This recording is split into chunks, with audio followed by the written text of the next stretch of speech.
Hi, namaste. It's Amy. Welcome to the Mindful Soul Center channel.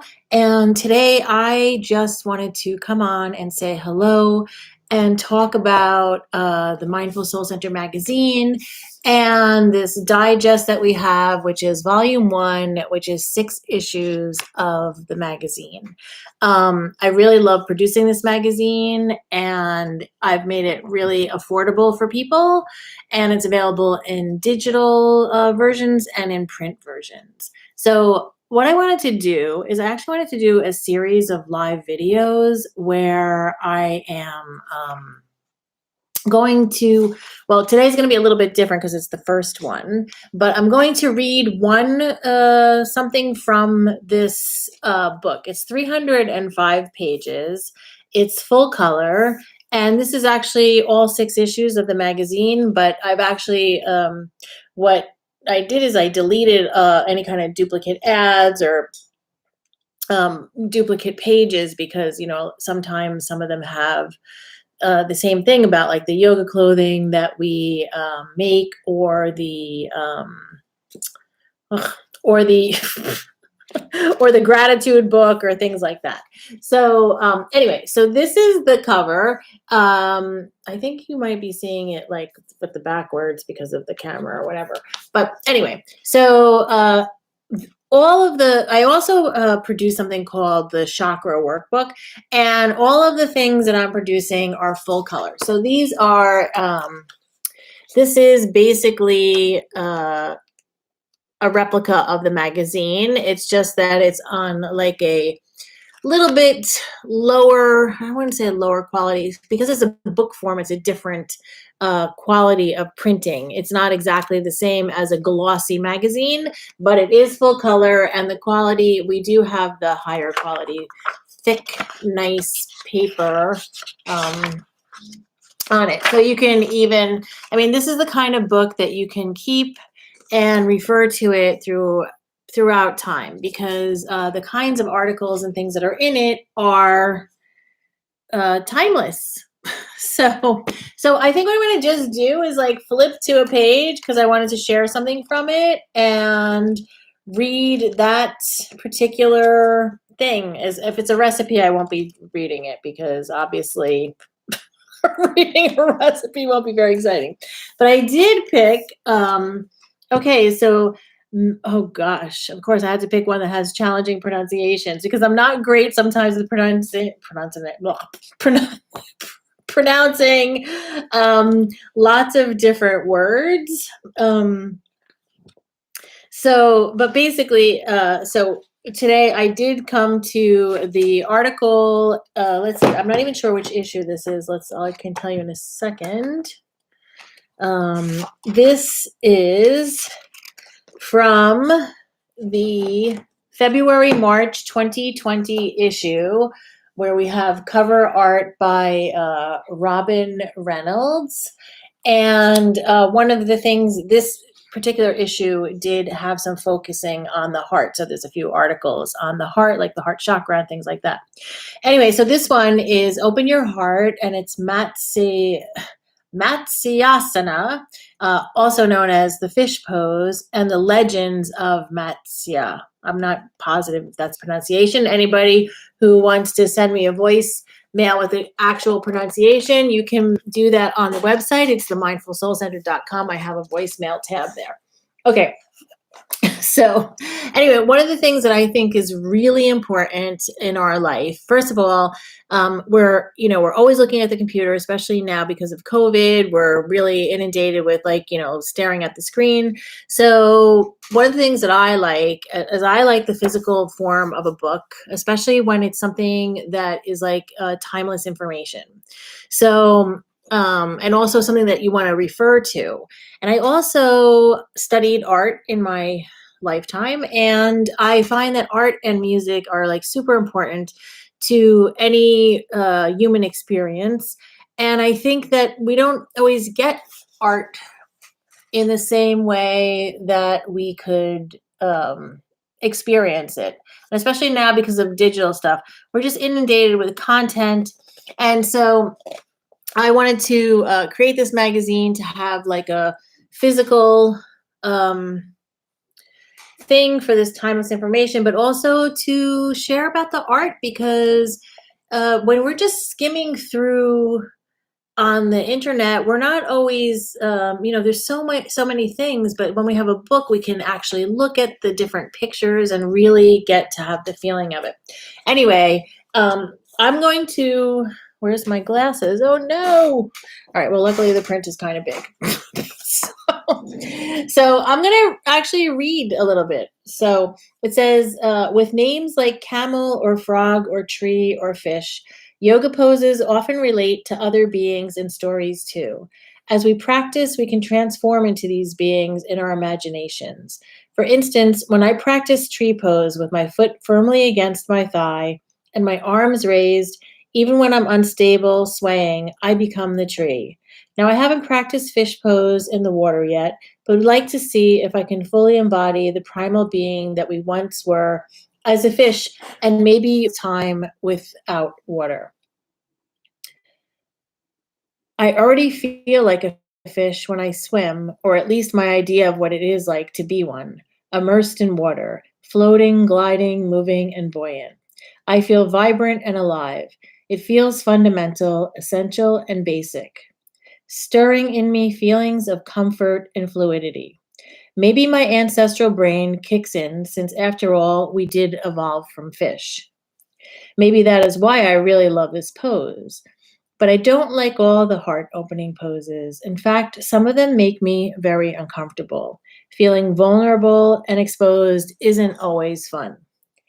In this piece, we're not going to look at just at a pose and talk about it here. We're going to dig in a bit deeper and look at its origins, the mythology behind it, some beautiful historic artwork related to it, the evolution of vertebrates, and whatever other rabbit holes that I jump into on this topic as we open our hearts and explore the pose called Matyasana.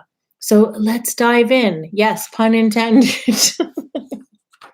So there's different characters in the legends, and so we have Vishnu, and then we have um, Manu, and then we have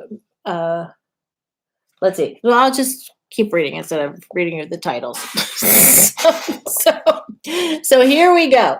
Okay, so Vishnu is one of the most important gods in Hinduism. But here, maybe you can look at this picture while I read. so, where's my glasses? Okay, Vishnu is one of the most important gods in Hinduism. Vishnu, along with Brahma and Shiva, from the principal trinity known in Hinduism. According to various texts, he took many forms or embodied many avatars throughout the ages. Some say 10, some say 21, and some say that they are too numerous to count. 10 seems to be the number generally associated with Vishnu. However, many times he incarnates on earth. Each time Vishnu must descend to earth and save and or recover ancient knowledge or resolve some problem on earth. In this story, often associated with his first incarnation or first form, he becomes the avatar Matsya. Matsya is a Sanskrit word for fish. This story, along with other variations, appear in several texts ranging including a section in the Yajur Veda, okay, Shatapatha Brahmana, Book 3, the Vanaparva in the epic Mahabharata, and in at least 3 Puranas, probably called not piranhas like the fish, but like Puranas. If not more, were the names of the characters. The details, the plot, and the message diverge. The legends associated with Matsya vary in every text, and they don't always equate Matsya with Vishnu. Even the demon is called by different names in some cases, as Hayagarva or Hayagriva or Okay, so the next one is Manu, and that's us. Manu is also known as the first man and ancestor of two mythical royal dynasties, solar or sun-based and lunar or daughter-based dynasties. He is the ancient father of the human. So here's the story. And here we have, in this picture, we have Shiva holding a trident, Vishnu and Brahma, and with four heads here. So maybe you can get a good look at that. And then we have the story here, and this is Mano's boat being towed to the top of the Himalayan mountains, and Matsya has slain the demon in this picture. Okay, so, and actually maybe I could flip back to the other page too, because this is also the same story. Okay, so the story begins with Manu, a king and legislator. A container of water is brought to him, and in that water is a small fish. The fish asks Manu to protect him since he fears being swallowed up by larger fish. In exchange for protection, the fish promises to save Manu from an impending flood that will destroy all on earth. Manu accepts and keeps the fish safeguarded from other fish. The fish continues to grow to an enormous size as he is safeguarded. Once he is free from danger, he is returned to the ocean. The fish instructs Manu to build a boat by a specific date. The flood comes and the fish carries the boat with Manu to the high grounds of the northern mountains, the Himalayas. Matsya saves Manu, ancient knowledge, and earthly existence. In one version, the fish reveals himself as Lord Vishnu and gives the power of creation to Manu. But the flood is only one part of the story.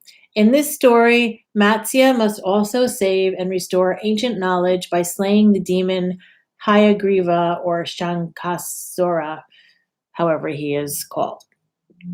Since the sacred text had been stolen from heaven, buried beneath the primordial sea by the demon. Later, Vishnu emerges from a fish to tear open the demon's stomach. From the demon's stomach, 4 crowned figures are released. Each figure holds one of the Vedas. And we will see that. And this is the 4 Vedas. This is Vishnu as like the half fish. And then these are the 4 children.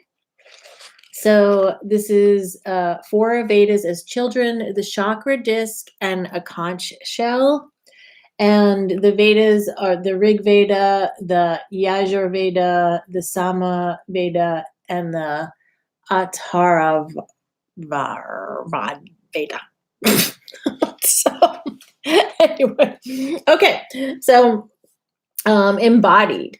So here is Matsya. So often Matsya is depicted with 4 hands, one holding a conch shell, one or conch, I'm not sure how you pronounce that, one holding the Sudarshana chakra, and it's more of a weapon, but originally as the wheel of time. So that is the wheel. He's holding the wheel of time. One hand in a gesture known as Virada Mudra, and one in the Abhaya Mudra, suggesting protection. And that is this one, Abhaya. So let's see. Or if the hands are not in the mudras, then one is holding a lotus and one holds a club. And in some cases, the front 2 hands could alternatively hold a sword and a book, signifying the Vedas he recovered from the demon.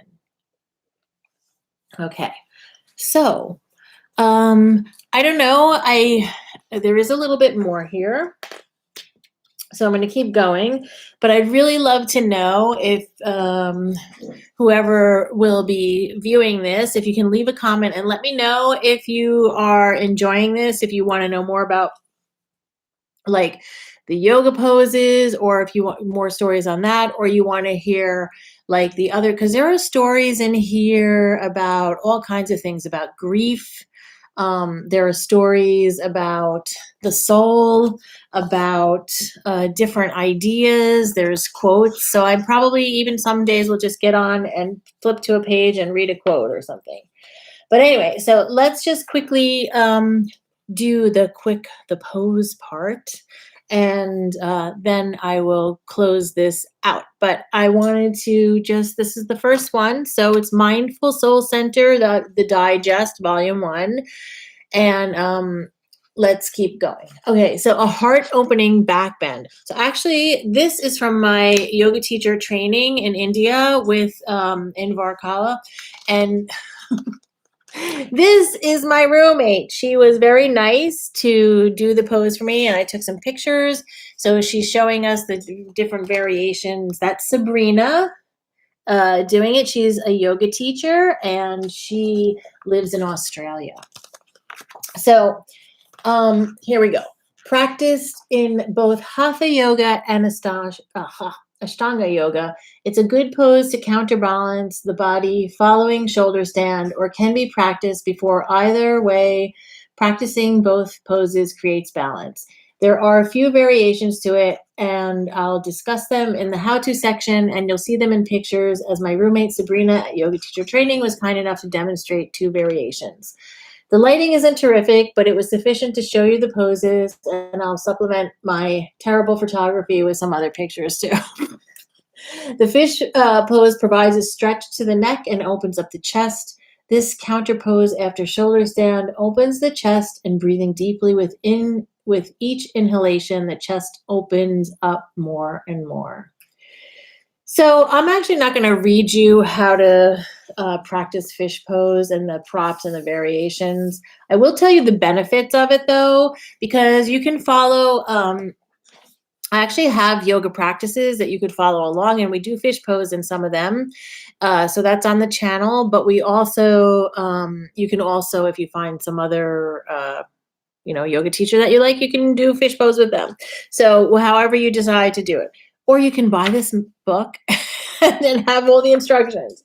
But here, the benefits are it stretches the hip flexors, also known as again, I can't pronounce things, the psoas and the intercostal muscles between the ribs, thereby strengthening the lungs. It stretches and stimulates the organs and muscles of the abdomen and neck. It strengthens the muscles of the upper back and the back of the neck. It improves posture by stretching the thoracic and lumbar regions of your spine.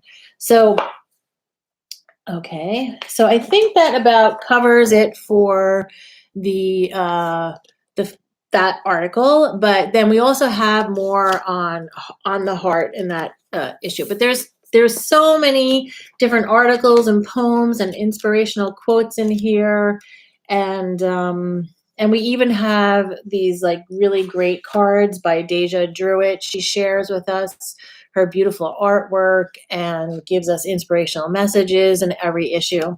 So I wanted to share that because a lot of people don't really know that this is even out there yet. And so this is one way to share information with everyone. And I would also love to know, finally, what would you like to see on this channel? Now, I have a bunch more meditations I need to be uploading on the chakras, but I would love to know, what do you want to see here? What would inspire you? Do you want to see some videos on different topics in any part of spirituality, or I'm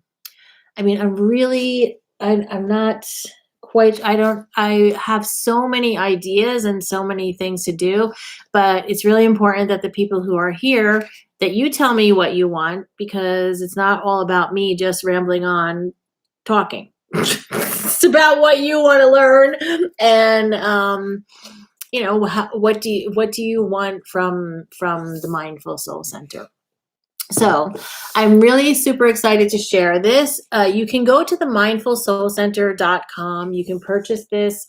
This is a little bit pricey because it's basically the 6 issues all together and it's full color. So it is, but it's also available as an Amazon ebook as well. So you can buy individual not articles. You can buy individual print editions of the magazine, and they're on, very high quality. So with the ink, the cost is pretty high to print them because I don't have thousands of subscribers yet. So until that happens, the price is going to be higher. Once more people know about the magazine and they're getting it, the price will come down. But in the meantime, I also don't want to trash it up with tons and tons of ads. So most magazines, they have like 51% of ads, where I think I'm only at like 8% or something like that of it. So each magazine costs $15.95 per issue. They range from 58 to I think 80 pages. And they all have different things. We have some regular contributors. So we have Deja. We also have Christine Boyd Miller. She writes something called the Yoga Diaries and shares her experiences. Charity Collier has shared a couple of her meditation teachings with us. So we basically always cover in each issue some meditation, some yoga, and we do kind of have a theme. So there's been a theme on sleep. Was one issue where there's like really in depth. I mean, the last issue that's out now but from volume 2, our first issue of that actually focuses a lot on, we have the soul, and we have Garuda. See, this is the problem with my pronunciations. Garuda is the eagle, right? The mythical, bird man. Anyway, there's a 13-page spread on that, and with a lot of the art and the mythology and the whole stories. So anyway, so I'm going to stop going on and on about this. Namaste. Thank you so much for being here. I do appreciate your watching. Please subscribe and give this video a thumbs up, and also hit the bell so you can get notifications when there's new videos. But I really, really want to hear from you, because I also want to explore a lot of different things, and but I need to know what you want to explore too. Namaste.